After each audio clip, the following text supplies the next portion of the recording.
Raika, huwag kang bastos. Huwag mo akong tinatalikuran. Kinakausap pa kita. Mariing sambit ni Reza Villaflor, ang ina ni Raika. Pagod na muling humarap si Raika sa ina. Kakauwi lang nila mula sa isang business party, kaya naman nais na sana niyang umakyat sa kwarto nang tawagin siya nito. Ma, I'm tired, please. Now you're tired? Alam mo ba kung anong ginawa mo kanina? Hindi mo lang pinahiya ang sarili mo. Pati ang pamilya natin. Ano na ngayon ang iisipin nila? Na hindi kita pinalaki ng maayos? My God, Raika. You are our only heir. The next CEO. You should behave like one. Buliyaw nito. Ang kaninang pagod na mata ni Raika ay napalitan ng pagtitimpi. Ngunit nang dumating ang ama upang dagdagan pa ang sinabi ng kanyang ina, doon na niya hindi nakayanan pa. Follow your mom, Raika. She only wants the best for you. Sarkastiko siyang tumawa. Yeah. The best for me? At ang best for me ay kontrolin ang buhay ko? Mom, Dad, I appreciate everything that you did for me for my whole life. Pero sana naman, tanungin niyo rin ako anong gusto ko. I'm so tired of this. Na kailangan kong sundin ang lahat ng iuutos sa akin dahil yun ang kailangan at yun ang dapat.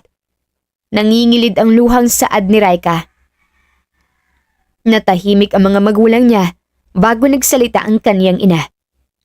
So, you want freedom? Natigilan siya bago tumango. Nagkatinginan ang mga ito bago muling magsalita ang kaniyang ina. I have an offer, Raika.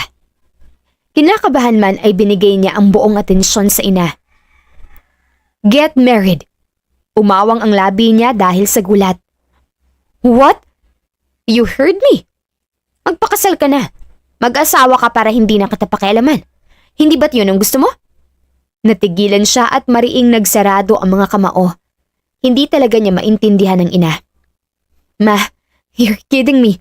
Paano ako mag-aasawa? Wala nga akong boyfriend. Aniya. Well, I know someone na pwedeng maging asawa mo. He's from the province. Farmer. That's the only way para makuha mo ang kalayaan mula sa pamamahay ko. Hindi siya makapaniwalang tinignan ng ina. Talagang ipagkakatiwala siya nito sa isang lalaking hindi niya kilala at taga-probinsya pa.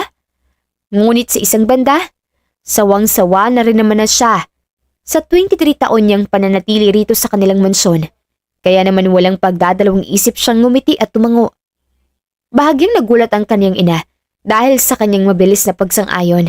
Ngunit binaliwala niya iyon at sa halip ay nagtanong. Saang probinsya at sino mapapangasawa ko? Gusto ko na siyang makilala. Dahil sa gulat, hindi nakasagot ang ina. Hindi ito makapaniwalang tinignan siya, kaya naman mas lumapad ang ngiti niya sa labi. Akala siguro nito ay hindi niya makakayanan ang buhay probinsya. Kinabukasan, nakangiting bumaba ng sasakyan si Raika. Bit-bit ang kanyang gamit habang dinadama ang simoy ng hangin sa probinsya. Ang sabi ay susunduin siya ng kanyang mapapangasawa, kaya naman sandali siyang naghintay. Kinakabahan siya na maaaring matanda na ito at kulukulubot na ang balat o baka naman ay masamang tao. Ngunit natigilan siya sa isang maskuladong boses na nagsalita mula sa isang habal-habal. Ikaw ba si Raika Villaflor? Napalunok siya ng mapagmasdan ang lalaki, lalo na sa malapitan. Nakahubad baro ito at nakasuot ng balanggot, habang ang pang-ibaba, isang maong lang na pantalon. Moreno ito at masasabi niyang gwapo at maskulado. Yes, I am Raika Villaflor. And you? Aniya sabay lahad ng kamay. Sinubukan niyang ngitian ang lalaki ngunit malamig lang siya nitong tinignan. Anton, tipid lang napakilala nito at ni hindi man lang nakipagkamay sa kanya. Kaya naman nahihiya niyang binaba ang kamay bago sumunod kay Anton.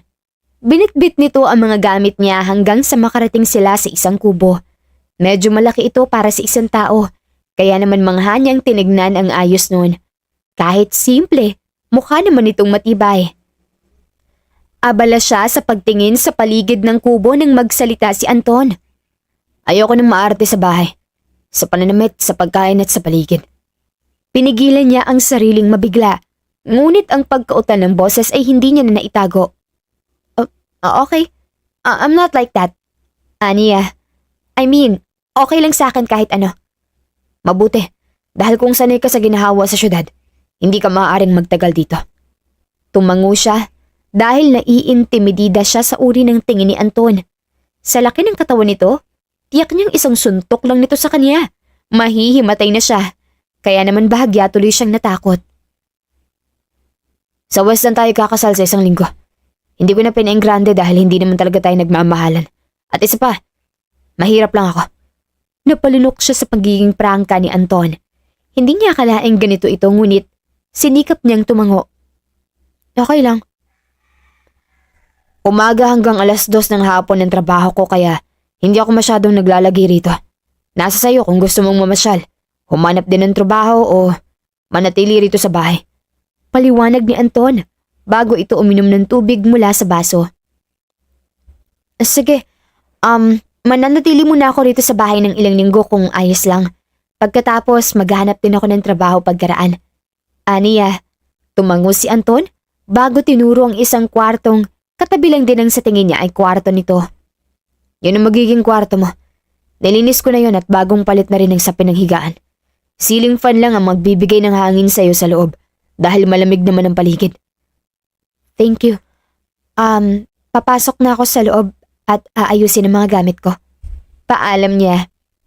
Sige, tumawag ka sa kabilang kwarto kung may kailangan ka. Anito. Okay. Sabay talikod ni Raika nang tawagin siya ni Anton. Raika. Natigilan siya. Ito ang unang beses na parang ang ganda ng pangalan niya dahil sa nanggaling yun sa bibig ni Anton. Yes? Kagatlabing tanong niya. Kakatok ako kapag kakain na tayo. Anito na ikinatango na lang niya. Nang naisarado ni Raika ang pintuan, napasandal na lang siya sa likod nito. Saka napabuntong hininga. Malamig at madistansya si Anton. Bukod pa roon ay pakiramdam niyang mahigpit ito pagdating sa mga gawain. Ngayon niya muling inisip ang desisyon kung tama nga bang pumayag siya sa pagtira rito. Ngunit unang araw pa lang naman niya, kaya baka naman maaaring makuha rin niya ang kiliti nito. Kinagabihan, nang marinig niya ang katok ni Anton, agad na siyang lumabas upang salubungin ito. Napatingin siya sa mga pagkain sa lamesa. Ang ulam ay pakbet at piniritong imbutido. Sandali siyang natigilan bago naupo.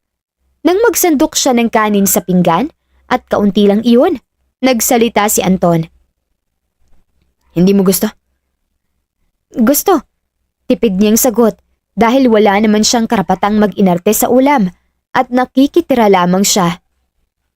Bakit kaunti lang ang kinuha mong kanin? Kaunti lang kasi ako kumain kapag gabi. Aniya. Hindi niya alam kung nakumbinsi na ba niya si Anton roon. Ngunit hindi naman na ito nagsalita pa. Bilang niya ang bawat subo ng kanin sa bibig. Malapit na siyang matapos nang maisipan niyang magtanong tungkol dito. Anton, right? Ilang taon ka na? Lakas loob niyang pagbubukas ng usapan. 28. Diretsong sagot nito. Kaya naman napamaang siya. Talaga? Muli niyang tinitigan si Anton. Hindi halata na magte-30 na ito. Natahimik siya saglit nang biglang pagtaasan siya nito ng kilay na tila tinatanong ang dahilan ng reaksyon niya. It's just that, mas bata kang tignan kaysa sa edad mo. Bakit? Ikaw ba, ilang taon na? 23. Ngiti niya. Nagtaka siya nang bumusangot ang mukha nito bago bumulong-bulong na hindi na niya masyado pang narinig. Bata-bata pa. Gusto nang ipakasal. May sinasabi ka? Masungit na umiling lang si Anton. Nagboluntaryo siya na ang maghuhugas ng pinggan. Kaya naman naiwan siya ngayon sa maliit na kusina nito. Madulas ang sabon na lumalabas mula sa sponge ng plato. Nang ikuskus niya iyon, muntik na niyang mabasag ang platito at halos mapatili siya nang maramdaman ang malaking kamay na kumuha sa kanya ng sponge. Ako na. Baka mamaya nagpapanggap ka lang na marunong. Masungit na saad nito. Hindi. Marunong naman.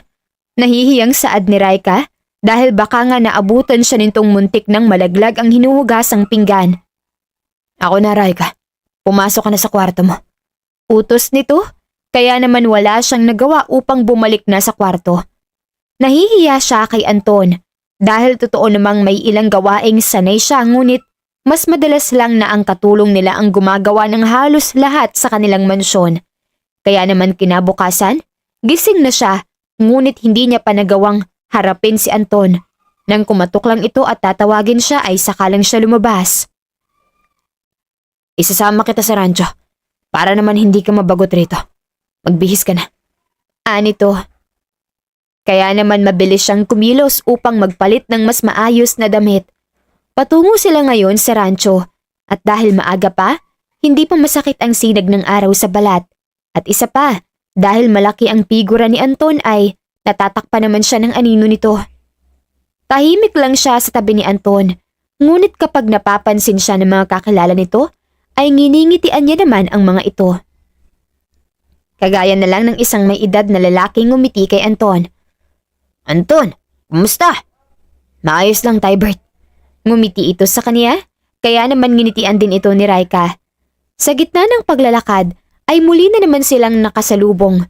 Ngunit sa pagkakataon na ito, tingin niya kasing edad lang niya ang morenong lalaki. Uy, Ton, may kasama ka pala. Pakilala mo naman ako. Ani ng isang lalaking nadaanan nila. May buhat itong sako na tiyak niyang may lamang mga gulay. Umiling lang si Anton at tipid nang umisi sa lalaki. Basta, pakilala mo sa akin pag nagkita tayo ulit. Sabay baling nito sa kanya. Maliit na ngumiti si Raika at tumango. Ngunit nang makalampas ang lalaki, hindi niya na naiwasan pang lingunin si Anton at magtanong. Kaibigan mo? Oo. Ilang sandali muna bago sumagot si Anton, kaya naman nahiya na siyang muli pang magtanong. Kaya lang ay hindi niya maiwasang makuryoso sa personalidad at pamumuhay ni Anton dito, sapagkat pansin niyang gusto ito ng lahat. Anton, salamat pala sa binigay mong pambili ng gamot ng inaanak mo. Ayun at malikot na ulit dahil magaling na.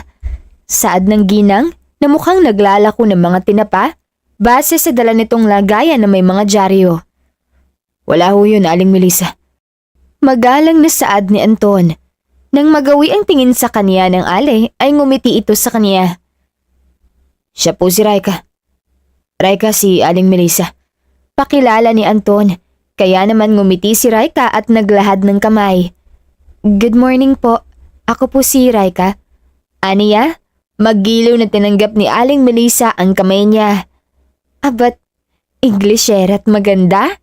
Kay lambot pa ng balat. Taga-syudad ka, Raika? Nakangiting tumango si Raika. Opo. O siya, sige. Ako'y mauuna na at maglalako pa ako. Kapag kuwan ay pumunta kayo sa aming bahay. Sa birthday ng bunso ko sa isang buwan yon. Ngiti ni Aling Melissa bago umalis. Nang makarating sila sa rancho ay pinagmasdan niyang kumilos si Anton sa pagtingin at pag-aasikaso ng kabayo. Mukhang malapit si Anton sa mga ito, lalo na sa kulay puti, dahil lamang ang paghimas ni Anton sa balat nito. Kumpara sa iba na pagkatapos linisan at pakainin ay ayos na, hindi na niya napigilang lumapit sa mga ito. Anong pangalan niya? Erwan. Ani Anton? Kaya naman napatango siya. Mukhang siya ang paborito mo sa lahat, ha? Hindi na niya napigilang punahin. Napatingin sa kanya si Anton ng ilang sandali bago nito binalik ang tingin sa alagang si Erwan. Oo, dahil siya ang pinakauna kong kabayo. Anito, nangunot ang noo ni Raika. Anong ibig mong sabihin? Nasa iyo lahat ng mga kabayong ito o may dati ka ng kabayo? Nahinto si Anton sa paghimas kay Erwan at muli siyang hinarap. Ang ibig kong sabihin, si Erwan ang pinakaunang pinaalagaan sa aking kabayo rito. Sagot ni Anton. Napatango-tango si Raika. Kukuha lang ako ng merienda sa loob. Hintayin mo ako rito. Bili ni Anton bago pa man siya makaangal. Nang umalis si Anton upang magtungo sa malaking bahay na sa tingin niya ay amo nito, bumalik siya sa kaninang pwesto at naupo sa upuang kahoy sa ilalim ng punong mangga. Nang makarinig siya ng yabag ay napatayo siya mula sa pagkakaupo. Sinalubong niya si Anton na may dalang basket na naglalaman ng merienda nila. Mayroong mangga, saging na minatamis at nilagang kamote. Sinubukan niyang tikman ang mangga at isawsaw sa asin, kagaya ng ginagawa ni Anton. Ngunit nang lumapat sa dila niya ang asim, ay hindi niya maiwasang mapanghiwi. Raika, minatamis sa saging na lang muna ang kainin mo o kamote saka mo isawsaw sa matamis. Suhestyon ni Anton. At bago pa man niya ito mapigilan, tinapat na ni Anton ang minatamis na saging sa bibig niya. Magkatapat sila ni Anton at ngayong nasa maliwanag silang lugar at malapit sa isa't isa, ngayon lamang niya napagtanto kung gaano kaganda ang mga mata nito, lalo na pag natatapatan ng sinag ng araw. Hindi niya inalis ang titig sa mga mata ni Anton, kahit pa bahagyang nasagi ng labi niya ang daliri nito. Pansin ni Raika ang pag-ahon ng lalamunan ni Anton, kaya naman hindi niya mapigilan ang makaramdam ng kakaiba. Napatingin siya sa nakatikom nitong labi at seryosong mga mata na ngayon ay nakatitig sa kanya. Mukhang malalim ang iniisip nito. Kaya naman siya na ang bumasag sa katahimikan. Masarap. I think banana will be my favorite from now on. Aniya at sinubukang ngumiti. Ngunit natigilan ng maramdaman ang hinlalaki ni Anton na tila pinunasan ang gilid ng labi niya. At gayon na lang ang gulat niya nang dilaan ni Anton ang hinlalaki na pinamunas ito sa gilid ng labi niya. Napainom tuloy siya ng tubig. Mag-aalas-dos na. Uuwi na tayo maya-maya. Wika pa nito, saka uminom ng tubig sa basong pinag-inuman din niya. Akala ko ay magsasaka ang trabaho mo. Nakalimutan kong itanong tuloy kung bakit tayo narito ngayon sa rancho. Wika ni Raika.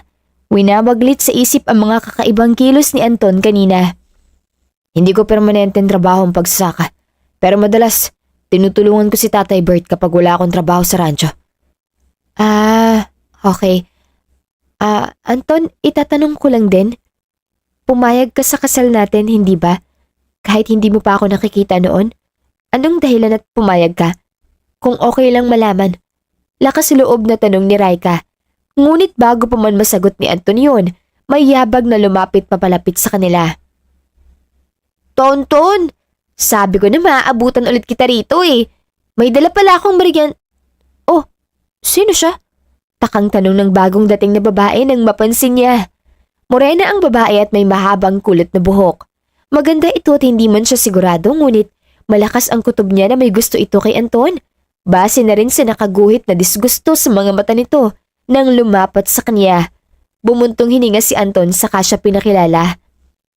Siya si Raika. Raika si Rowena. Kababata ko. Ani Anton. Tipid lang nang umiti si Rowena bago inalis ang tingin sa kanya at muling dumapo kay Anton. Kaano-ano mo siya, Anton? Pinsan ba? Ngiti ni Rowena, ngunit umiling si Anton. Pamangkin? Kapatid mula sa syudad? Hula ni Rowena. Nawiwili siya sa panghuhula ni Rowena, kaya naman hindi niya naiwasang tumaas ang gilid ng labi. Paano kaya kung sabihin ni Anton na fiancé siya nito? Ano na lang ang reaksyon ni Rowena? Pero sa isip niya ay imposible namang sabihin iyon ni Anton sa babae dahil hindi nga nito sinabi nang ipakilala siya kanina sa mga matatandang nadaanan nila. Hindi, Rowena. Si Raika ang mapapangasawa ko. Kalmadong wika ni Anton na parehong ikinagulat niya at ni Rowena. Sige, mauna na kami ni Raika. Paalam pa nito. Sige, ingat kayo. Tugon din ni Rowena. Hindi maikakaila ni Raika na bahagya siyang naawa kay Rowena nang gumuhit ang dismaya at lungkot sa mga mata nito nang ipakilala siya ni Anton bilang mapapangasawa. Kaya naman nang makauwi sila sa bahay, hindi niya na maiwasang kumprontahin si Anton. Bakit mo yun sinabi sa kanya, Anton?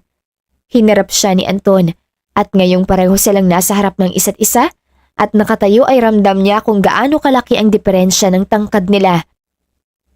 Sinabi ko lang naman ng totoo. Ayokong makialam dahil bago pa lang ako at hindi pa kita lubusang kilala. Pero Anton, may gusto sa'yo yung tao. Alam ko. At matagal ko nang sinabi sa kanya na kaibigan lang ang kaya kong ibigay sa kanya. Hindi ko nais paasahin si Rowena. Kaya mabuti na yung nalaman niya. Bakit sa kanya mo lang sinabi at hindi sa mga nakakasalubong nating matanda kanina? at sa kaibigan mo. Nangunot ang noo ni Anton na tila inaalala ang mga nangyari kanina. Hindi sila nagtanong kagaya ni Rowena. At isa pa, bakit? Mas lumapit sa kanya si Anton, kaya naman napaatras siya sa lamesa upang doon kumuha ng lakas dahil tila natutunaw siya sa uri ng titig ni Anton. Huwag mong sabihin, interesado ka sa kaibigan ko. Nanlaki ang mata niya dahil sa pangako sa ni Anton. Sinubukan niya itong itulak sa dibdib, ngunit tila bato iyon dahil sa tigas na hindi man lang niya ito natinag. I'm not interested. Mariing aniya, ngunit nang yukuin siya ni Anton at iangat nito ang baba niya sa pamamagitan ng hintuturo nito, muling nagtagpo ang mga mata nila. Kung ganun, kanino ka interesado? Hindi siya nakasagot sa tanong na iyon ni Anton at mariing tinitigan lang ito. Gusto ko lang ipaalala sa iyo, Raika. Ako ang mapapangasawa mo. Sa akin ka dapat interesado. Nito at bumaba ang mata sa labi niya. Kumalabog ang dibdib ni Raika sa kaba, ngunit mabuti na lang din at saglit lang ay lumayo na rin si Anton. Ngunit muli siyang natigilan dahil sa sinabi nito. Mapapaaga ang kasal natin dahil maagang nakauwing kaibigan kong judge. Naibigay na rin naman sa akin ng magulang mo mga kakailanganin mong papeles. Kaya wala ka nang kailangan gawin kung hindi ihanda ang sarili mo. Mahabang litanya ni Anton bago siya iwan doon. Natulala pa sa mga sinabi nito. Kinabukasan, habang pinapanood niyang mag-araro si Anton, ay hindi niya mapigilang mapaisip. Mapayapa ang hangin at tahimik ang buhay niya rito kahit na malayo ito sa nakasanayan niyang buhay sa syudad. Ngunit iniisip niya kung tuluyan ba siyang sasaya sa piling ni Anton kung malamig ito at madistansya sa kanya. Bumuntong hininga siya at naisip na tumulong na lang sa pagbabalat ng mangga gamit ang naiwang kutsilyo sa lamesang kahoy. Nang biglang maramdaman niya ang pagtabi ng kung sino sa tabi niya. Ito ang kaibigan ni Anton na nais siyang makilala noong nakaraang linggo. Magandang umaga. Hindi ba't ikaw ang kasama ni Anton noong nakaraan? Ako pala si Rin. Kaibigan ako ni Anton. Pakilala nito. I'm Raika. Aniya at tipid itong nginitian. Mula sa di kalayuan ay nakita niyang huminto si Anton sa ginagawa at mukhang lalapit sa kanila ni Rin. Ngunit biglang dumating si Rowena at hinarangan si Anton. Bahagya siyang nakaramdam ng inis nang muntik nang madulas si Rowena at inalalayan ito ni Anton dahilan ng pagkadikit ng katawan ng mga ito. Napadiin tuloy ang paghiwa niya ng kutsilyo sa mangga kaya napadaos-dos yun sa palad niya. Ouch! Aniya, kaya naman napatingin din si Rin sa kamay niya. Nako, nahiwa ka. Nag-aalalang saad ni Rin at hinawakan din ang kamay niya. Ano nangyari? Tanong ng bagong dating na si Anton. Kasunod nito si Rowena na mukhang may dala na namang merienda. Nahiwa si Raika. Sagot ni Rin. Sasamahan ko muna siya rin sa poso para mahugasan yung... Ako na. Putol ni Anton sa kaibigan. Si Rin na lang, Anton. Total ay... Hindi. Ako nang sasama sa asawa ko. Muling putol ni Anton kay Rowena at hinawakan ng isang kamay ni Raika upang akayin palayo sa dalawa. Nang makalayo silang dalawa ni Anton doon at makarating sa poso, marahang hinugasan ni Anton ang hiwa niya sa palad na hindi pa rin matigil sa pagdugo. Mariin ang titig doon ni Anton na para bang may pinipigilan itong galit. Bakit mo ba kasi pinaghihiwa ng mangga si Rin? Marunong naman siya. Masungit na wika ni Anton habang inis na nakatingin sa palad niya na ngayon ay pinupunasan na ito. Hindi ko siya pinaghihiwa at saka gusto ko lang naman tumulong at may magawa. Hindi ka naman kasi marunong. Marunong ako! Giit niya. Nahiwa lang naman ako dahil sa'yo. Inis niyang saad nang muling maalala kung bakit siya na-distract kanina. Natigilan si Anton at sarkastiko siyang tinignan. Dahil sa akin? Baka dahil kay Rin. Di ba interesado ka ron? Baka nahiwaan mo ang sarili mo dahil sa kilig at magkatabi kayo. Panunuya ni Anton na mas lalong nagpatindi ng inis niya. Eh ikaw nga, akala ko ba hindi mo gusto si Rowena mo? Tapos may pahawak-hawak ka ngayon sa kanya? Tss, ano naman sa'yo kung nahiwa ko dahil sa kilig at magkatabi kami ni Rin? Hindi naman natin gustong isa't isa, hindi ba? Aniya, ayaw ring magpatalo. Mas lalong gumuhit ang inis sa mga mata ni Anton dahil sa sinabi niya. Oh, paano kung gusto kita? Titigilan mo bang pagpapapansin kay Rin? Napaawang ang labi ni Raika sa gulat at hindi siya nakasagot agad. Kaya naman sandali silang natahimik bago niya narinig ang buntong huninga ni Anton. Sorry, umuwi na tayo para mas maayos kung magamot ang sugat mo. Anito, hanggang sa pagtulog ay kumakalabog ang dibdib niya sa kaba sa tuwing maaalala ang sinabi ni Anton kanina. Posible ba talaga yun? Gayong noong mga unang araw ay mailap at masungit ito sa kanya. Mabilis na lumipas ang mga araw nang hindi nila namamalayan. Ngayon na ang araw na itinakda. Nakasuot si Raika ng isang simpleng puting bestida, habang polo naman ang suot ni Anton. Magkatabi silang nakatayo sa harap ng judge. Anton, tinatanggap mo ba si Raika bilang iyong asawa? Tinatanggap ko po. Sagot ni Anton, diretsyong nakatingin sa mga mata niya. Napakurap si Raika bago sumagot nang siya naman ang tanungin. Lumilipad pa ang isip niya. Hindi niya akalaing hahantong siya sa ganito para lamang makatakas sa poder ng mapagkontrol niyang mga magulang. Muli lamang siyang nabalik sa realidad nang magsalita ulit ang huwes. Sa bisa ng batas na ipinagkaloob sa akin, kayo ngayon ay ganap ng mag-asawa. Maaari mo nang halikan ng iyong asawa. Pumikit siya nang lumapat ang labi ni Anton sa kanya. Mabagal ang halik, maingat, at nanatili roon ng isang saglit na mas mahaba kaysa sa inaasahan niya. Ramdam niya ang tambol sa dibdib, kaya naman mariin siyang napakapit sa mga braso ni Anton habang hinahalikan siya nito. Nang umatras si Anton, hindi nito agad inalis ang kamay sa bewang niya. Sa halip ay hinalikan pa siya ulit nito, ngunit sa pagkakataong to ay sa noo na. Hanggang ngayon ay nagtataka pa rin siya kung bakit pumayag si Anton sa kasal na ito at kung paano nito nakilala ang kaniyang mga magulang. Ngunit palagi niya itong nakakalimutang itanong kapag nasa bahay na sila. Anton, isang araw ay tawag niya sa atensyon nito habang nagsisibak ito ng kahoy. Pawisan si Anton, kaya naman dinalhan niya ito ng isang basong tubig at bimpo. Nang umupo si Anton sa malaking kahoy upang harapin siya, walang pagdadalawang isip na lumapit siya at inabot ang tubig. Mabilis na naubos iyon ni Anton at ibinaba sa gilid. Tagaktak ang pawis nito mula sa noo, pababa sa leeg, kaya naman hindi na niya napigilan ng sariling idampi ang hawak na bimpo. Seryoso siya sa ginagawa ng bahagya siyang mapaigik nang hapitin siya sa bewang ni Anton upang mas mapalapit. Hindi mo ako mapupunasan ng mabuti kung malayo ka. Wika ni Anton na nagbigay ng kakaibang pakiramdam sa kanya. Lalo na nang ipirmi nito ang katawan niya sa pagitan ng mga hita nito.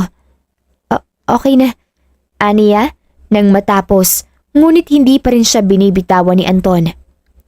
Raika. Aniya, pilit nagiiwas ng tingin, ngunit pilit ding hinahagila pabalik ni Anton ang paningin niya. Ngayong mag-asawa na tayo, gusto kong pagbigyan nating makilala palalong isa't isa. Nangunot ang noo ni Raika. Saka lumayo ng ilang distansya at pinagmasdang mabuti si Anton. Hindi ikaw si Anton. Aniya. Huh? Kunot noong tanong ni Anton. Hindi ikaw si Anton. Hindi naman yun ganito kumausap sa akin. Masungit yun, malamig at madistansya. Naputol ang pagsasalita niya nang mahinang tumawa si Anton. Ganyan ako sa'yo noon. Mahina niyang hinampas ito sa braso. Noon? That was just a few months ago, Anton. Sorry, babawi ako ngayon. Wika ni Anton at bago pa man siya makaangal, mas hinapit pa siya ni Anton palapit upang magdikit ang mga labi nila. Bahagya siyang nagulat, ngunit nang marahang gumalaw na ang labi ni Anton, hindi niya na napigilang kopyahin ang galaw nito. Napangiti si Anton nang tumugon siya. Hanggang sa loob ng bahay, hindi ito nagpapaawat. Natigil lang sila pareho nang malanghap ang amoy ng sunog na sinaing. Puro ka kasi halik eh. Aniya, kaya napangisi si Anton. Hindi na mauulit. Akmang madidismaya na siya nang dugtungan iyon ni Anton. Hindi na mauulit na maghahalikan tayong may niluluto pa. Sa susunod, luto muna bago halikan. Anito na, ikinapula ng pisngi niya. Anton! Aniya, ngunit tumawa lang ang lalaki. Sa pag-aakalang biro yon, hindi niya sineryoso si Anton. Ngunit sa sumunod na gabi, Natagpuan na lang niya ang sariling kasama ito sa iisang kwarto. Habang parehong tila uhaw sa isa't isa sa uri ng pagiging sapik sa halik nito. Sandaling huminto si Anton at puno ng lumanay na tinignan siya sa mga mata. Raika, handa akong gawin ang lahat para sa'yo at para sa pamilyang bubuuhin natin. Anito na ikinangiti ni Raika. Sa loob ng ilang buwan matapos ang kasal nila, ramdam niyang may pagbabago na kay Anton. Base sa mga ikinikilos nito sa kanya, kahit papaano, mas nakikita na niya ngayon ang totoong Anton na gusto rin ng mga tao sa lugar na ito. Isang araw, habang nasa loob si Anton at abala siyang nagwawalis sa harapan ng kanilang bahay, dumating si Aling Melissa. Wala itong dalang bilao ngayon, kaya batid niyang iba ang sadya nito kay Anton. Magandang hapon, Iha. Nariyan ba si Anton? Opo, tatawagin ko lang po siya. Pasok po kayo. Aniya? Ngunit umiling ang ginang. Hindi na. Hihintayin ko na lang siya rito. Tumango siya bago ito iniwan saglit upang pumasok sa loob ng kanilang bahay. Anton! Anton! Tawag niya, kaya naman mabilis siyang pinagbuksan ng kwarto ni Anton at sinandal sa likod ng pintuan. Ani Anton, habang patikim-tikim siyang hinahalikan sa labi. Stop! Tigil niya, kaya naman takang humiwalay si Anton. Ayaw mo na sa akin? Tila batang tanong nito, kaya natatawang umiling si Raika. Jerk, nasa labas si Aling Melissa, hinahanap ka. Aniya, kaya naman natigilan si Anton. Okay, anito, saka inayos ang buhok niya. Babalik ako pagkatapos ng ilang oras. Bakit? Saan ka ba pupunta? Nag-iwas ito ng tingin. Sa hasyenda lang. Baka kasi may problema ulit ang dun sa hasyenda. Kaya pupunta muna ako roon. Ani Anton. Nakakaintinding tumango si Raika. Lumipas ang ilang oras hanggang sa lumubog na ang araw. Ngunit hindi pa rin nakakabalik si Anton. Nakaluto na siya ng panghapunan at lumalamig na ito. Ngunit hindi pa niya nais galawin ng pagkain nang wala si Anton. Bandang 10:00 nang makarinig siya ng yabag na papalapit. Kaya naman inalerto niya ang sarili at mariing hinawakan ang walis tambo nila upang ihampas sa maaaring pumasok. Ilang saglit pa nang bumukas ang pinto at magkagulatan sila pareho ni Anton. Agad niyang nabitawan ang hawak na ipampapalo at agad na niyakap si Anton. Raika, bulong ni Anton at hinimas ang buhok niya pababa. Ano nangyari? Natakot ba kita? Nag-aalalang tanong nito. Humiwalay si Raika sa yakap at mahinang hinampas ang dibdib ni Anton. Nag-alala ako sa'yo. Anong oras na hindi ka pa umuuwi? Sabihin mo nga sa akin, ikaw bang kanang kamay ng Don? At ikaw ang umaasikaso nun? Natigilan si Anton, ngunit tumango rin. Inaya siya nito sa sala, kaya naman pareho silang umupo sa kawayang upuan. Oh, pasensya ka na. Nagka-problema lang sa ani. Ikaw, gabi na. Bakit hindi ka pa natutulog? Ani Anton. Hindi pa ako inaantok. Saka hinihintay kita para sabay tayo kumain. Natigilan si Anton, ngunit maliit na ngumiti rin. Nauna itong tumayo bago inilahad ang kamay sa kanya para ayain siyang magtungo na sila. Sa susunod, wag mo na akong hintayin. Paano kung madaling araw na ako makauwi? Raika, ayokong nagugutom ka dahil lang hindi mo ako kasabay kumain. Ani Anton, saka siya pinagsandok ng kanin. But I still want to eat with you. Diba ikaw na nga ang may sabi, pagbigyan nating makilalang isa't isa, so we need more time together.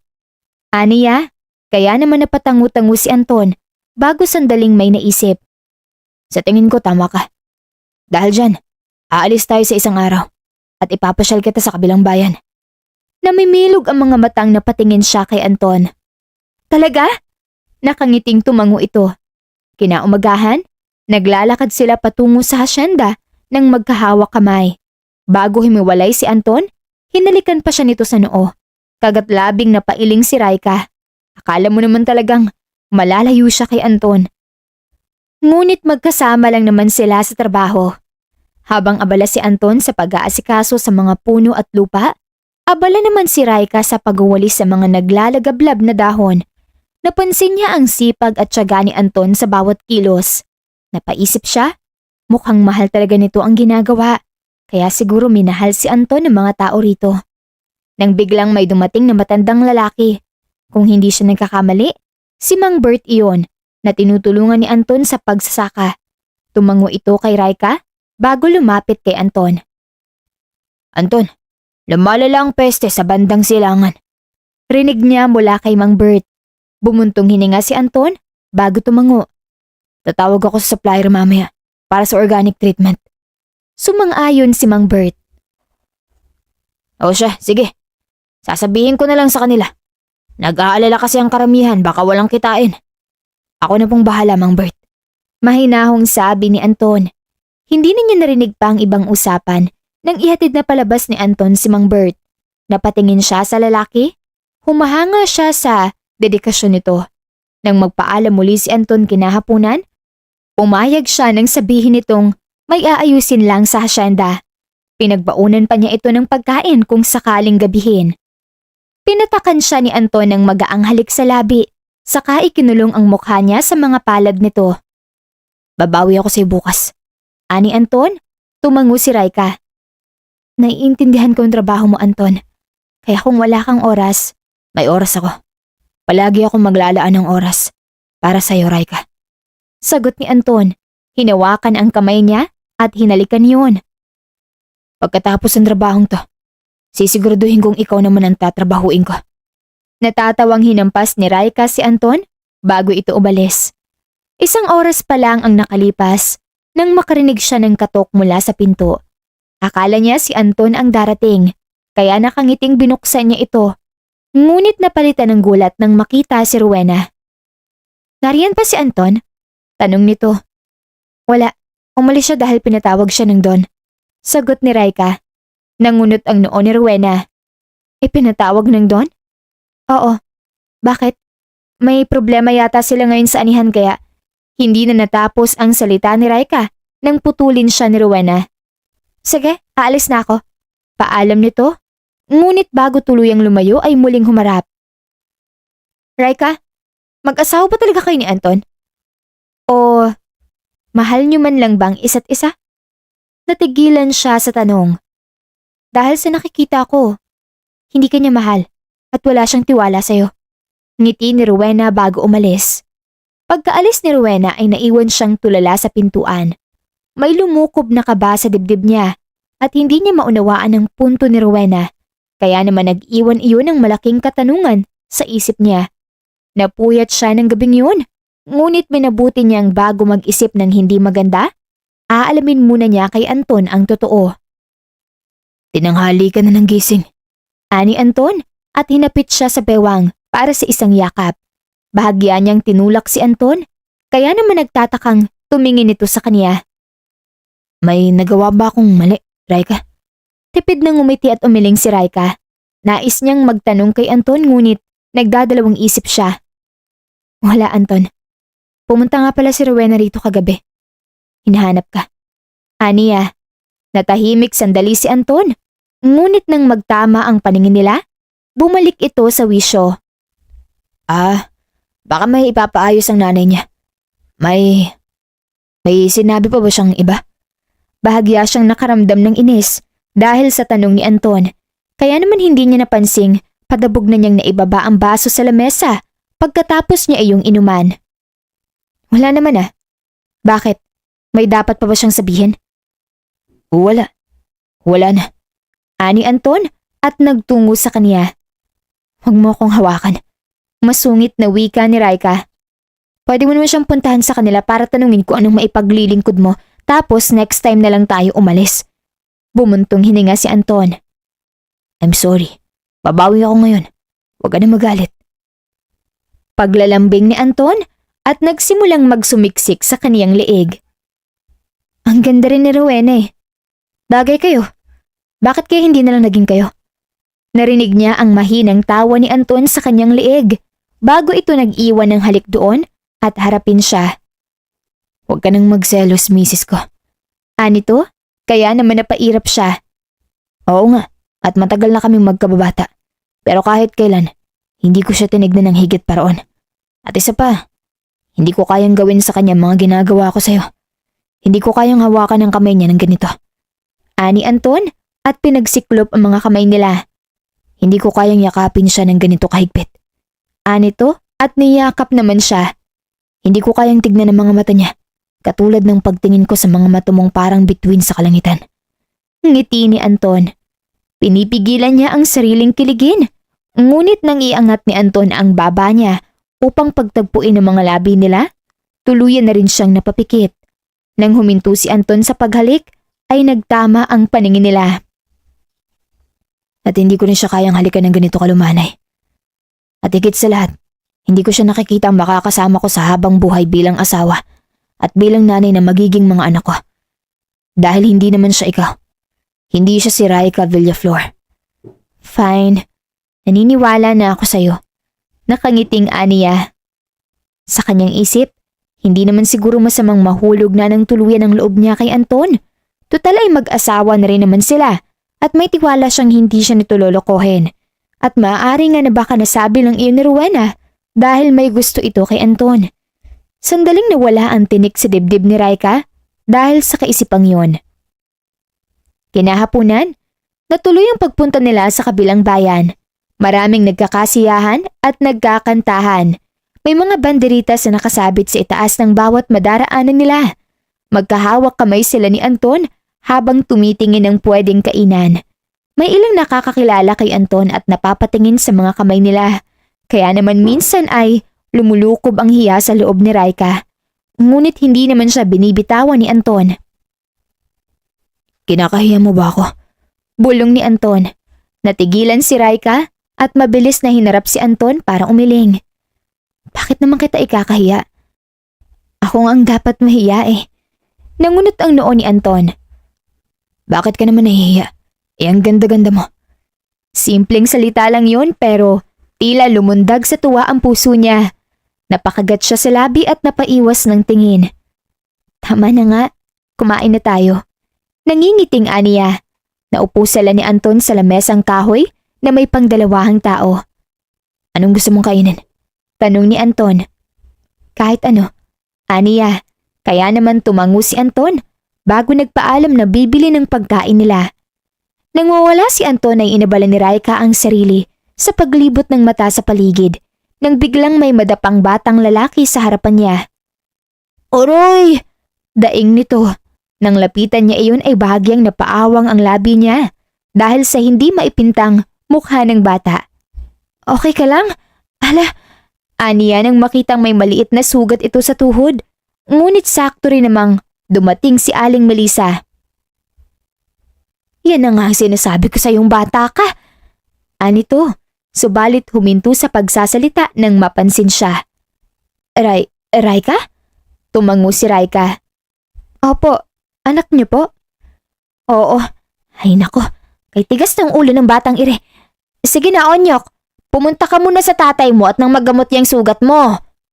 Agad naman na tumalima ang bata, kaya naman naiwan sila ngayon ni Aling Melissa sa lamesa. Si Anton pala nasaan? Bumibili lang po ng pagkain. Alam mo, ang swerte mo riyan kay Anton, iha. Bukod sa mapagkumbaba masipag pa. Napangiti siya. Oo nga po Kaya sigurado, paborito siya ng mga tao at ng Don. Nangunot ang noo ni Aling Melissa. Ang Don? Opo. Madalas po kasing kapag may problema sa trabaho sa hasyenda, pinapatawag po siya ng Don. Natigilan si Aling Melissa at saglit na napaisip. Iha, sigurado ka ba sa sinasabi mo? Kinakabahan man ay tumango siya. Opo, bakit ho, Aling Melissa? Raika, matagal nang wala ang Don. Ang tanging apo na lang ng Don ang umaasikaso sa buong hasyenda at ekta-ektaryang lupain nito sa probinsya rito. Napaawang ang labi ni Raika dahil sa gulat. Sino pong apo ng Don na tinutukoy niyo? Bahagyang natawa si Aling Melissa. Hindi mo kilala? Ang asawa mo. Si Anton. Hindi ba't napakabuti ng binatang yan? Sa murang edad, kinuha na niya ang responsibilidad ng kaniyang lolo nang mawala ito. Dahil wala na rin naman siyang magulang nang maaksidente sa ibang bansa yun. Hindi mo pa pala alam. Nahihiyang umiling si Raika. Bigla siyang nakaramdam ng panliliit sa sarili. Sariling asawa niya ay hindi niya lubusang kilala. Nanlalamig na napatingin siya sa mga daliri sa kamay. Nagsinungaling sa kanya si Anton. Ngayon ay batid na niya kung bakit iyon nasabi ni Rowena noon. Bahagyang nasaktan ng puso niya dahil baka nga wala talagang tiwala sa kanya si Anton, kaya ito naglihim. Hindi tuloy niya maiwasang panlamigan ito nang makauwi sila sa bahay. Raika, masama bang pakiramdam mo? Umiling si Raika. Anong gusto mo? Pagod ka? Gusto mo masahiin kita? Hindi. Ayoko, Anton. Malamig na aniya saka tumalikod. Raika, pwede ba? Huwag mo muna akong kausapin, Anton. Gusto ko nung matulog. Inis na aniya, kaya natigilan si Anton bago bumuntong hininga at tumango. Kinabukasan, malamig pa rin ang pakikitungo ni Raika kay Anton. Sinadya niyang hindi sumama ngayong araw, ngunit nagulat siya nang maabutan ito na nagkakape sa lamesa na tila hinihintay siya. Magandang umaga, Raika. Maayos na bang pakiramdam mo? Hindi sumagot si Raika at dumiretso lang sa kusina upang magtimpla na rin ng kape. Sinundan siya ni Anton at tila bahagya siyang nakaramdam ng panghihina nang hawakan siya nito sa braso. Raika, pwede na ba tayong mag-usap? Malumanay na tanong nito at pinaharap siya. Bakit nandito ka? Di ba dapat nasa trabaho ka ngayon? Imbes ay tanong niya at nilampasan si Anton. Nagpaalam akong hindi mo na makakapasok ngayon. Mahinang napatawa si Raika. Talaga? Kanino ka naman nagpaalam? Sa Don ba? Mariing pagpanggit niya sa huling salita. Napaiwas ng tingin si Anton, ngunit tumango rin. Sinungaling. Paano ka makakapagpaalam sa Don kung matagal nang wala yon? Ha, Anton? Matagal lang patay ang lolo mo. At ikaw lang ang namamahala ng buong hasyenda at lupain niyo, hindi ba? Aniya, na ikinaawang ng labi ni Anton. Hindi ito nakapagsalita ng ilang segundo. Raika, bakit ka nagsinungaling sa akin, Anton? All this time, tama pala si Rowena. Sabihin mo nga. Pagak na napatawa si Raika. Sino ang pinupuntahan mo sa hasyenda kung ganun? Si Rowena ba, ha? O ibang babae? Mabilis na umiling si Anton. Hindi, wala. I'm sorry, Raika. Hindi kita masisi kung mag-iisip ka ng ganyan pero maniwala ka sa akin, wala akong iba. Napahilamos pa ito sa mukha na tila hindi na alam kung paanong pagpapaliwanag pa ang gagawin niya. Kung ganun, bakit ka nagsinungaling? Bakit kinailangan mong magpanggap na magsasaka at mahirap lang kung mayaman ka naman pala talaga? Is that your way para itest ako kung pera lang ang habol ko sa'yo? Hindi makapaniwalang tanong ni Raika, ngunit umiling si Anton. Hindi, may ibang dahilan. Ano? At bakit ang sungit-sungit mo sa akin at lamig nung una tapos nang ikasal tayo bigla kang nagbabago? Pinaglalaruan mo ba ako, Anton? Nanggigigil na aniya. Hindi kita pinaglalaruan. Makinig ka muna sa akin, please, Raika. Pagsusumamo nito. Fine. Pero siguraduhin mong magugustuhan ko ang sagot mo kung hindi. Hihiwalayan kita. Banta niya, dahilan ng paglunok nito. Humugot ng malalim na buntong hininga si Anton bago nagsimulang magkwento. May malaking utang na loob ang pamilya ko kay Reza Villaflor. Ang mama mo, siya ang tumulong sa amin ng panahong mababaon na kami sa utang. At ngayong nakabawi na ang mga negosyo namin at kaya ng bayaran ng nautang, hindi yun tinatanggap ng mama mo. Ang sabi niya, gusto niya ng kalahati ng lupain mula rito. At isa sa paraan lang daw para makabayad kami sa kanya ay ang paibigin at pakasalan ko ang nag-iisa nilang anak. Napasinghap si Raika sa revelasyong yon. Noong una hindi ako pumayag, pero dahil na rin sa kagustuhan kong mawalan na ng utang na loob sa pamilya mo, pumayag ako. Dahil ang sabi naman niya, hindi rin sigurado kung papayag ka sa kasal. Sarkastikong napatawa si Raika bago mabilis na pinahid ang takas na luha sa mata.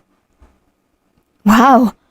All this time akala ko, Akala ko nakatakas na ako sa pangungontrol sa akin ng mama ko.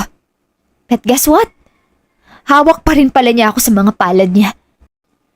At alam mo kung ano pa yung mas masakit? Yung malaman kong kasama ka sa plano niya para paikutin ako. Puno ng sakit niyang wika. Raika, I'm sorry. Pero maniwala ka na, sa pagtagal mo rito, natutunan kong mahalin ka. Shut up! Pumayag ako sa kasal na to dahil gusto kong umalis sa poder nila. Gusto kong lumaya sa mga palad ni Mama. Yun ang dahilan ko, Anton. At ikaw ang dahilan mo? Pambayad utang? Naiintindihan ko yung punto mong utang na loob pero Anton naman. Kung hindi ko pa nalaman kay Aling Melissa, hindi ko malalaman ang totoo sa'yo. Humakbang si Anton at napasinghap siya nang lumuhod ito sa harap niya at mariing hinawakan ang mga kamay niya. Nung una kitang makita, pinilit kong manlamig at magsungit sa'yo para hindi mahulog ang loob ko. Hindi ko gustong may ibang nagdidikta sa akin pagdating sa ibang bagay. Pero mapipigilan ko ba ang sarili ko? At madidiktahan ko bang puso ko kung ikaw na ang laman nito? Anito, saka tinuro ang gitnang parte ng dibdib. Maniwala ka sa akin. Ilang beses dumaan sa isip ko na sabihin sa yung totoo. Pero natakot ako. Naiwan mo ko. Sinunod ko lang ang mama mo na pakasalan ka pero hindi ko siya sinunod nang sabihin niyang paibigin kita. Dahil kusa ko yung naramdaman sa iyo, Raika. Puno ng damdaming saad ni Anton at binaon ang mukha sa tiyan niya. Naantig man si Raika sa mga binitawang salita ni Anton, ngunit sa ngayon ay lamang ang bigat sa loob niya, kaya naman nanghihinaman dahil sa mga natuklasan. Dahan-dahan niyang inalis ang pagkakapulupot ng mga braso ni Anton sa kaniyang bewang. Nakabakas ang takot at pag-aalala sa mga mata nito. Tumayo ka. Agad siyang sinunod ni Anton. Raika, maghiwalay na muna tayo, Anton. Kailangan ko munang mag-isip. Akala niya, magpapanik o pipigilan siya ni Anton. Ngunit bumuntong hininga lang ito bago nang hihinang tumango. Babalik ka pa naman sa akin, di ba? Halos bulong na lang ang tinig na iyon ni Anton, ngunit hindi siya sumagot. Hihintayin kita, kahit gaano pa katagal, Raika. Alam kong hindi mo ako mapapatawad agad pero handa pa rin akong hintayin ka. Hindi ko mo nasabi sa'yo ng mga panahong magkasama tayo pero mahal kita. Ako? Mahal mo rin ba ako? Tanong ni Anton na nakapagbigay ng maliit na lungkot sa puso ni Raika. Nais niyang tumango o sabihin ng salitang oo, pero tila napipi siya at walang salitang nais lumbas sa bibig niya. Muling lumapit sa kanya si Anton at natulos siya nang yakapin siya nito ng mahigpit at halikan sa tuktok ng ulo. Mag-iingat ka, mahal. Sana sa pagbalik mo, malaman ko ng sagot mo sa tanong ko. Anito na mas naging dahilan para muling tumulo ang mga luha niya sa mata. Ngunit sa muling pagbabalik ni Raika sa kanilang mansyon, muli niya natagpuan ang sariling muling nadurog dahil sa isa pang revelasyon. What are you doing in the hospital, Dad? It's about your mom. What about her? Kinakabahang tanong niya nang humikbi ang ama mula sa kabilang linya ng telepono. She's dying, anak. Hindi na kinakaya ng katawan niya mga gamot at therapy. I'm sorry. We kept this a secret, anak. She has a glioblastoma, a brain cancer. Kaya nasa ospital kami ngayon. Dahil sa gulat, nabitawan ni Raika ang telepono sa tenga. At nang araw ding iyon ay ang pinakamalakas niyang iyak sa tanang buhay niya. Dahil nang makarating siya sa ospital ay ang saktong pagtigil na rin ng pagtibok ng puso ng kaniyang ina. Bakit hindi man lang siya sa akin nagpaalam, Dad? Ang dami ko pang gustong sabihin sa kanya. Ang dami ko pang gustong itanong. Nangingilid ang luhang aniya, kaya naman mahigpit siyang niyakap ng ama. Huwag ka nang umiyak, Raika. May sulat siya para sa'yo. Dahil alam niyang darating ang araw na to. Nang mailibing ang kaniyang ina, napahagulgol na lang si Raika nang mabasa ang liham mula sa ina. Pinakamamahal kong prinsesa, Raika. Hindi man ako naging mahusay na ina pero gusto kong malaman mo na ipinakasal kita kay Anton dahil alam kong aalagaan at mamahalin ka niya higit pa sa pag-aalaga at pagmamahal namin sa'yo. Mali man ang dahilan ko para ipakasal kayo ay Ramdam ko naman na mamahalin ka niya ng tunay. Patawarin mo sana ako kung masyado akong nakialam sa buhay mo. Patawad kung kinailangan kong dahasan ang pakikitungo sa'yo para lang masunod ang buhay na gusto ko para sa'yo. Pero tandaan mong mahal na mahal kita at walang perang makakapantay sa'yo dahil ikaw ang tunay na yaman namin ng papa mo. Mariing niyakap ni Raika ang liham at doon bumuhos sa kaniya ang realisasyong sa likod ng matapang na aura ng ina ay isang malambot na puso nito. Ilang taon ang lumipas, masakit pa rin ang sugat ng kahapon para kay Raika. Ngunit kahit papaano, hindi na ganoon kasariwa katulad noon dahil unti-unti na rin niyang natatanggap ang realidad ng buhay na hindi ito madaling mahulaan dahil may mga pangyayaring nakatakda na noon pa man. Anak, Raika, kailan mo ba babalik ng asawa mo? I heard he'll be the one of the new investors in your company. He's still waiting for you, and I think he's still long for you. Ani ng kanyang ama habang kausap niya ito sa video call. Napabuntong hininga si Raika. Sa totoo lang, matagal na niyang napatawad at wala na ring galit o kung ano pa mang negatibong nararamdaman siya para kay Anton. Ngunit siya lang itong hindi alam kung paano ito patutunguhan sa loob ng ilang taong wala siyang naging paramdam. I will try to talk to him, Dad. Tumango at ngumiti ang kaniyang ama. Oh please, I'm getting older, Raika. I want a grandchild before I die. Dad, Aniya, I'm serious, anak. Fix your marriage with your husband. I can see that he still has feelings for you. I don't think so, Dad. Ang tagal kong hindi nagparamdam sa kanya. I bet nakamove on na siya. I'll just file an annulment if that happens. Aniya, ngunit hindi niya maitatangging nakaramdam siya ng sakit at lungkot dahil sa binitawang salita. Dahil sa loob ng ilang taon, batid niyang may nararamdaman pa siya kay Anton. Nabaon lamang dahil sa matagal na pagkawalay. At hindi nga siya nagkamali dahil pagkapasok niya sa conference room ng kanilang kumpanya ay tila muling bumalik ang lakas ng kalabog ng puso niya nang magtama ang mga mata nila ni Anton. Sandali siyang natigilan ngunit minabuti niyang iwasan na lang ito ng tingin.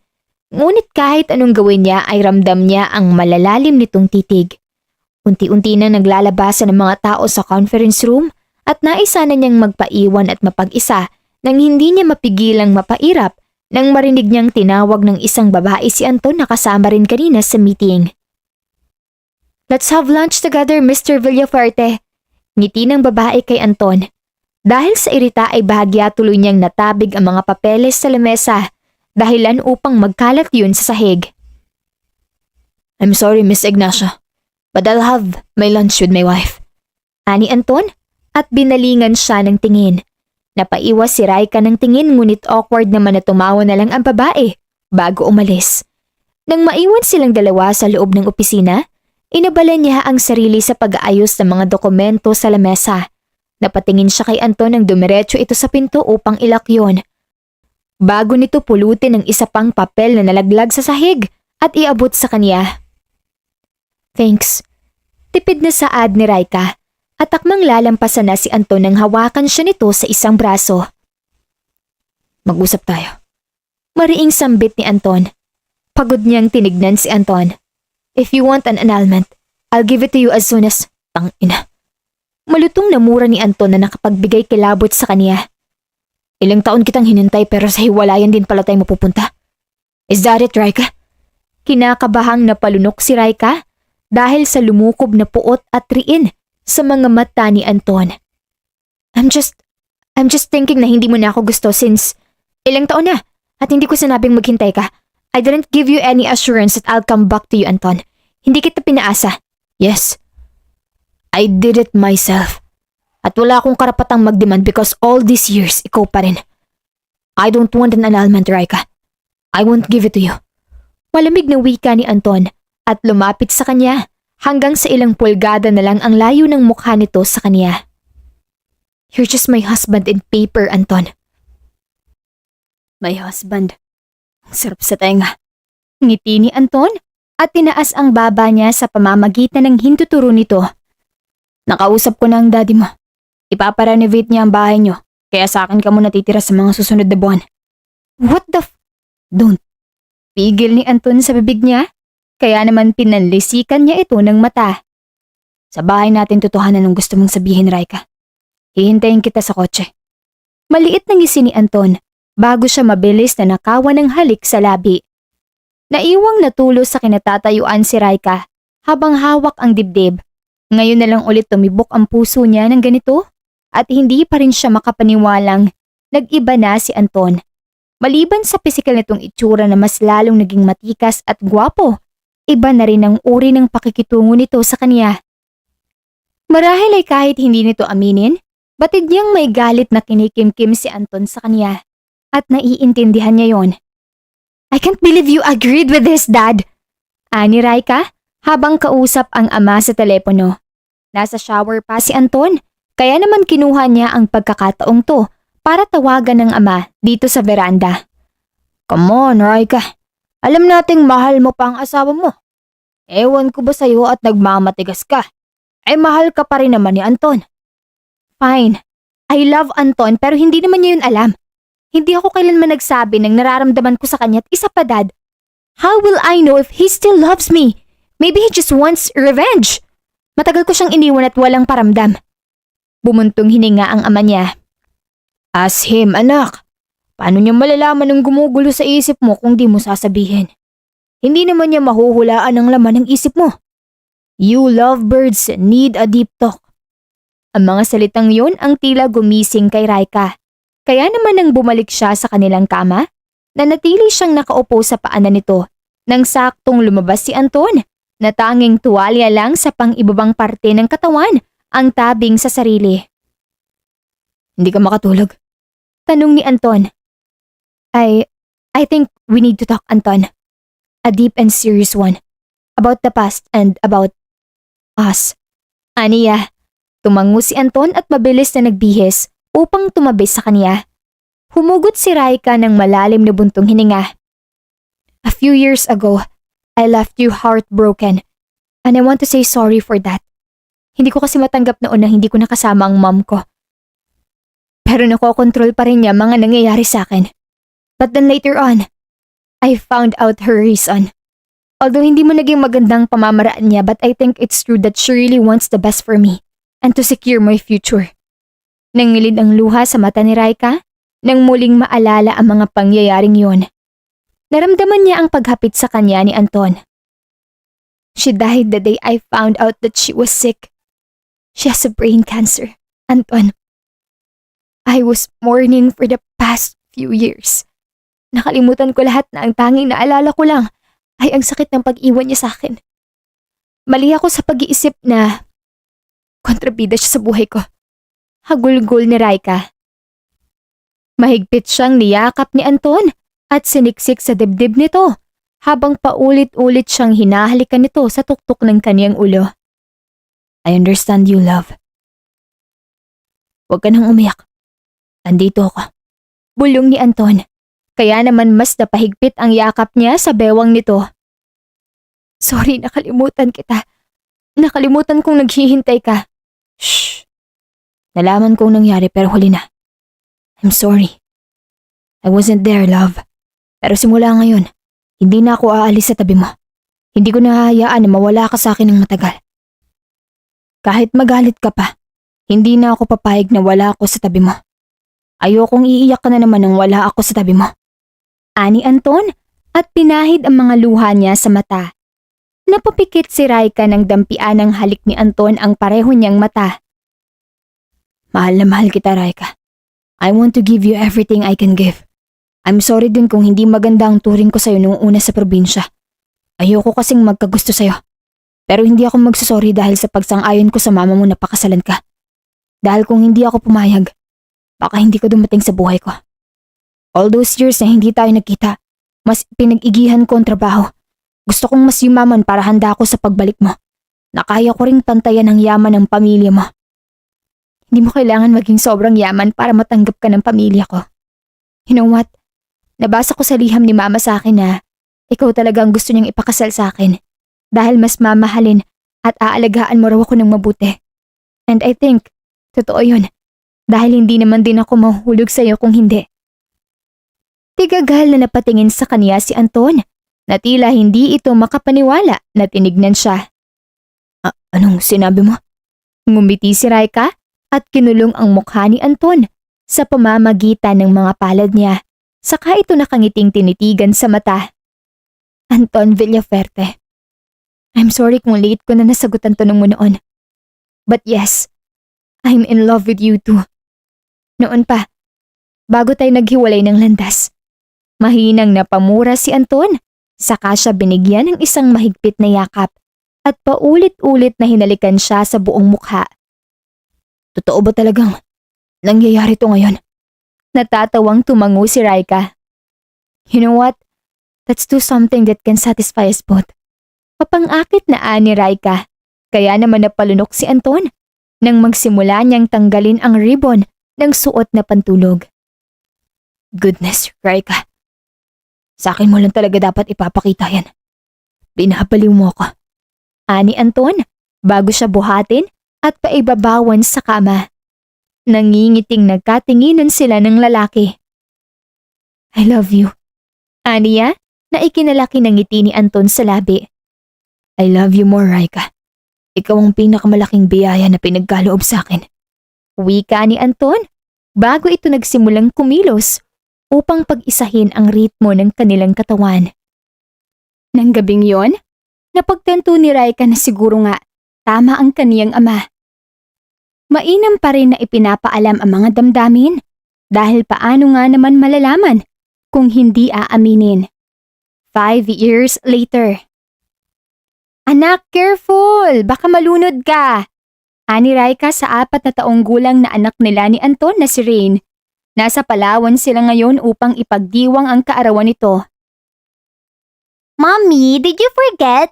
Marunong na po ako mag-swimming. Tinuruan po ako ni Daddy. Masiglang sabi ng bata. Still, mariing sagot ni Raika.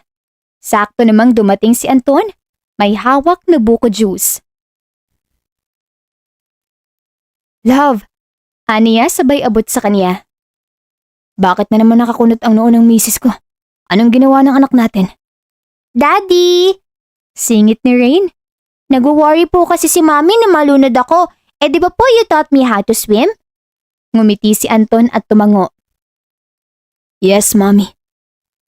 Natigil siya nang marahang kurutin ni Raika sa tagiliran. The ocean is not the same as our swimming pool sa bahay, Anton. Paalala niya. Fine. Ani Anton, bago balingan ng anak. Rain, play with your cousins muna. Mamaya ka na mag-swimming kapag kasama mo na ako. Mommy is worried, okay? Napanguso ang bata, ngunit tumango rin at tumakbo palayo. You're being grumpy, love. Pabirong wika ni Anton. Meron ka ba ngayon? Inirapan siya ni Raika, ngunit sandali ring napaisip. Wala pa nga. Idiot. Bulong niya. Do you really think magkakaroon pa ako? We have done it almost every night since last month. Sa mga nakaraang araw, iritable siya. Mabilis mainis. Ngunit sa kabila noon, gusto pa rin niya ang amoy ni Anton, ang presensya nito. At ngayon, ang ngiting yun habang nakatingin sa kanyang tiyan, para bang alam na nito ang sagot. Let's go to your OB tomorrow, love. Mahinahong sabi ni Anton. Pinlano mo to, no? Aniya, nakapamewang. Anton? Binulungan ako ng anak natin last year. Nakangiting sagot ni Anton. Sabi niya, gusto raw niya ng baby brother. Tinupad ko lang. Kayo talagang mag-ama? Mahinang reklamo ni Raika. Sana tinanong niyo muna ako. Sorry, love. Kinuha ni Anton ang kamay niya at marahang hinagkan. Pero, hindi mo ba gusto? Madadagdagan na naman tayo. Isang mas masayang pamilya. I'm excited to meet our new little one. Dagdag niya. Mabuti na lang talaga bumalik ka. Kung hindi, wala tayong Rain ngayon. Thank you, love. You're the best mom and the best wife. Natunaw ang lahat ng inis ni Raika. Wala na siyang nais sabihin pa. I wonder kung hanggang saan naabot ang pagmamahal mo sa akin, Anton. Mahina niyang sambit. Nilingon siya ni Anton. Seryoso at buo ang tinig. Hanggang sa kabilang buhay, Raika. At kung may susunod pa, Doon din. Inakbayan siya nito. Napangiti si Raika at isinandal ang ulo sa balikat ng asawa. Sa di kalayuan, kumaway si Rain sa kanila at malaki ang ngiti. Tumingala si Raika sa maaliwalas na langit. Sa puso niya, taimtim ang pasasalamat sa Panginoon at sa kanyang namayapang ina. At sa sandaling yon, alam niyang wala na siyang mahihiling pa sa buhay. Wakas. Maraming salamat po sa patuloy na pakikinig sa aming kwento. Hanggang sa muli,